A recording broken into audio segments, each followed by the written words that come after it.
عوامی حقوق کا اجلاس زیر صدارت ڈاکٹر جبار خٹک کے منعقد ہوا، جس میں کنوینر عبدالخالق زدران نے پچھلے فیصلے کی رپورٹ پیش کی۔ عوامی حقوق کی کارکردگی بڑھانے کے لیے ساتھیوں سے رائے طلب کی گئی اور فیصلہ کیا گیا، جس کے مطابق کراچی کوآرڈینیٹنگ کمیٹی تشکیل دی گئی، جس کے سیکریٹری محمد فاروق قریشی کو نامزد کیا گیا، جبکہ کمیٹی میں پروفیسر ڈاکٹر توصیف احمد خان، حسن جاوید، مرزا مقصود احمد، محترمہ شاہدہ یاسمین، شارون گیل، اصغر لاسی، جان بلوچ، محترمہ اقصیٰ، محترمہ عالمہ نقوی، فیض اقبال، مکیش کمار، لطیف راولانی، غلام اکبر، واحد بخش ناریجو، ایڈوکیٹ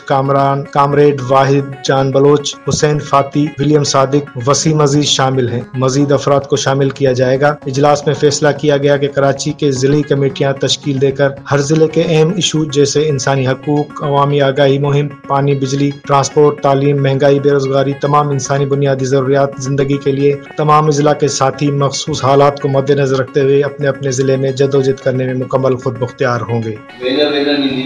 میرے یہ خیال ہے کہ ہمیں جو ہے نا اس طرف نہیں جانا چاہیے، کس طرف جانا چاہیے میں بتاتا ہوں۔ عوامی حقوق کی طرف سے اپنے طور پہ بھی کی ہے نا ہم نے، وہ بھی میں اس کا قائل نہیں ہوں کہ عوامی حقوق اپنی طرف کرے، اس لیے کہ ہمارا دائرہ کار ختم ہو جاتا ہے۔ جو انہوں نے بھی سوال اٹھایا کیا کہتے ہیں ولیم نے بھی کہ بھئی ہم نے پہلے اس لیے بنایا تھا کہ ہم نے کہا خوش قسمتی سے ہمارے ملک میں ایک ایسا آئین جو ہے نا ہم اس کے لیے جو ہے نا اپنے طور پر آگاہی کریں گے، ان کو انوائٹ کریں گے اور ہم یہ کریں گے۔ نیچے یونٹ بنانے کا مسئلہ ہے کہ وہ اسرائیل میں جو ان کے مسائل ہوں، ہم اسرائیل میں ان کے جو ہے نا وہ مسائل حل